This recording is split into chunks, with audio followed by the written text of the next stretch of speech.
For your chance to win a daily prize of £1,000, download the Raffler app today. There's a referral link in the description to the Google Play and App Store. Use that link and get an extra £100 bonus added to your daily prize.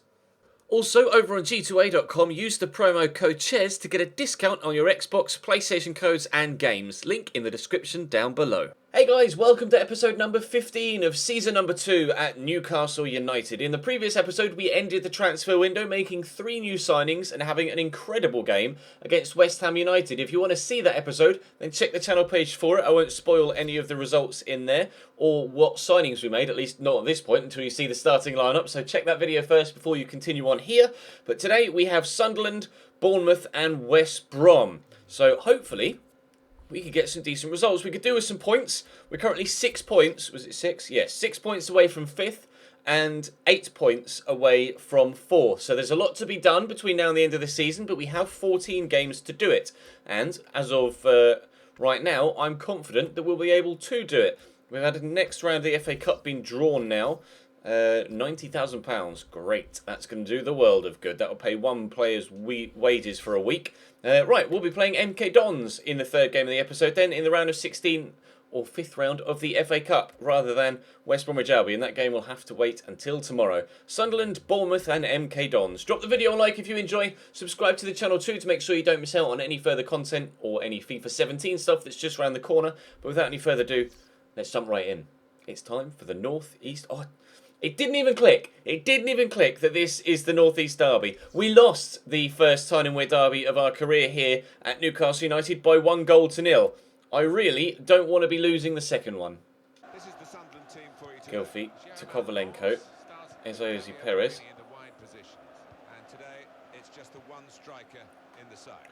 Oh! I mean, I can't really begin to explain that. He's passed it back to his keeper, whose first touch has taken him backwards, and then he's chested it into his own net. That is one of the most obvious FIFA own goals you will ever see in your life. I apologise that sometimes the series isn't quite as realistic as we want it to be. 1-0 Newcastle. Perez to Kovalenko, around the corner to Delafeu. It's a lovely ball by Victor Kovalenko. Ozi Perez in behind, but I've got no one to pass to in the box right now. I need someone to just pull off the back. Oh, that's a simple pass. Kovalenko for 2. No, but there's Marko Arnautovic. Great technique to keep that down. Drills it into the back of the net, and it's Newcastle 2, Sunderland 0. I'm not quite too sure how wasn't able to finish that with Kovalenko, but still, really, actually very impressive technique by Arnautovic. So you can almost see his leg whip over the top of it. Very, very good technique. Drills it into the back of the net. We are 2-0 up. Kovalenko out to Emiliano Insua. Arnautovic is down the line. I'm not sure whether he was onside there, but we'll play on. And he was, and that's surely a free kick as he gets his leg swiped out from underneath him by Fabio Barini. No card, though, from the referee. Deciding against it. Right, Gilfie has scored a free kick from similar range for us so far this season.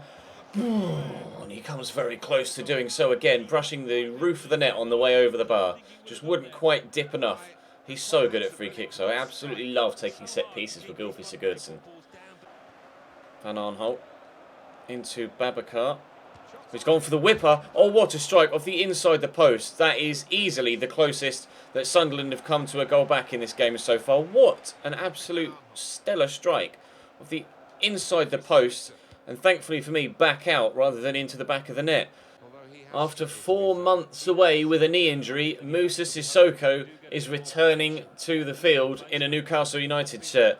Quite the game to return in as well. He's been out for, like I say, 4 months with damaged knee ligaments, but with 17 minutes to go here against Sunderland, he's back in the fray and almost immediately back involved, as Koulibaly could perhaps have tried to knock that down to him, but I'm pleased to see Moussa Sissoko back, but with the form of everybody in our midfield right now, he's actually going to have his work out to find his way back into the starting lineup. But there's his first touch back on the field. I'm so pleased that he's back, though. He's been our best player for the majority of this series, especially in the Championship season. We were gutted to lose him earlier on in the year. I'll try and poke that through for Delafeu, and we could be in for a third here. Delafeu!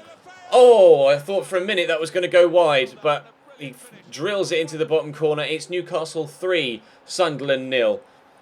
They're getting an absolute trouncing here, Sunderland. I think this makes up for the defeat at St James's Park. going to the Stadium of Light and absolutely battering Sunderland. And for them to start off in the manner that they did as well with that own goal just makes the victory all the sweeter.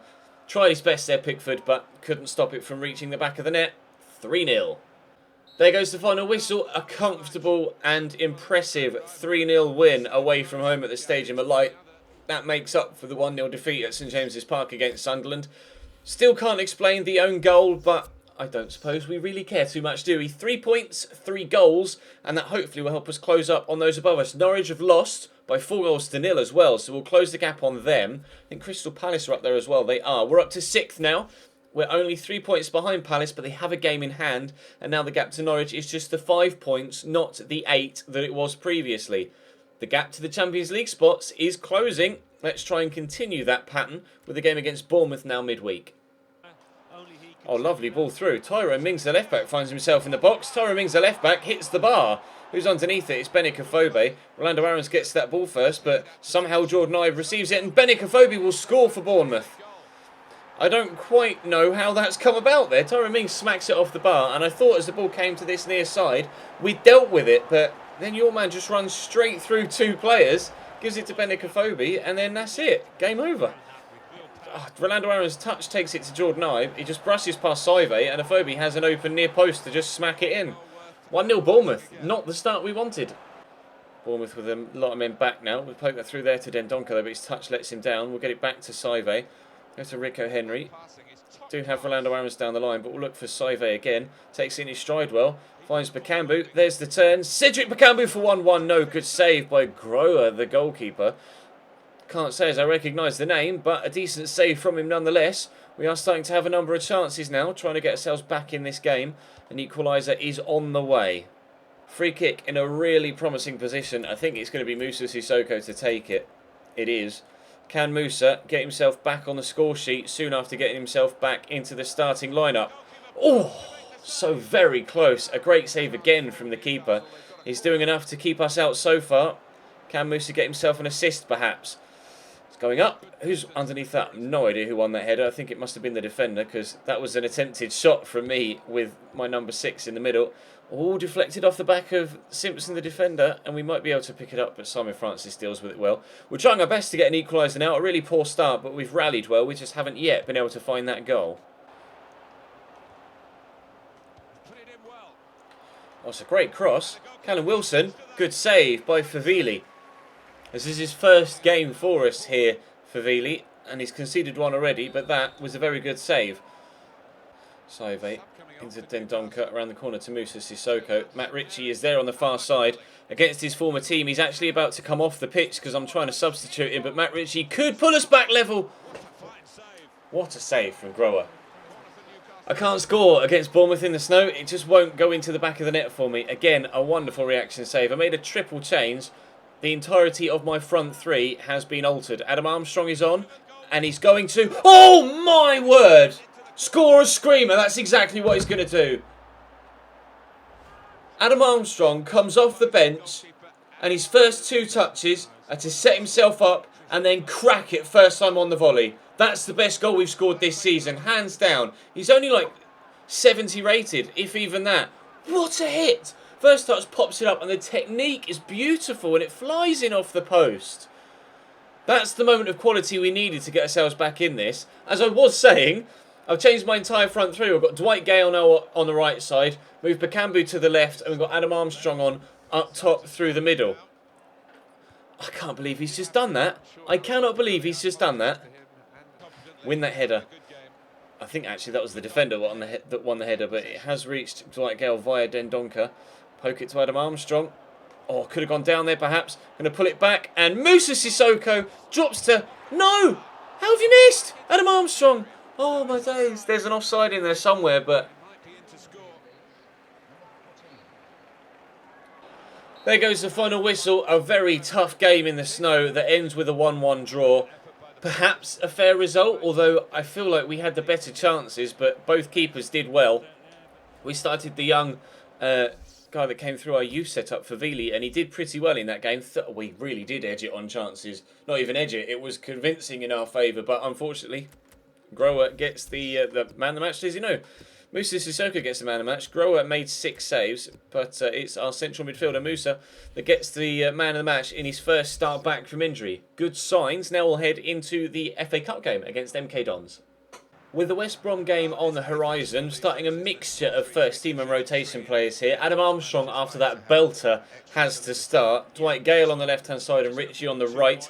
Favili back in between the sticks as well, so hopefully this time he can keep a clean sheet. Did well to keep Bournemouth down to 1, making a good save to his left-hand side. Hopefully we can create just as many chances in this game, and fingers crossed, actually have a little bit more success in front of goal. Kevin and Babu also starts on the left-hand side of the defence, and Isaac Hayden has been drafted in midfield too. So it is a mismatched side, but we're playing weaker opposition, so I'm hoping we should still be able to come away with a decent win. Hayden around the corner to Dwight Gale.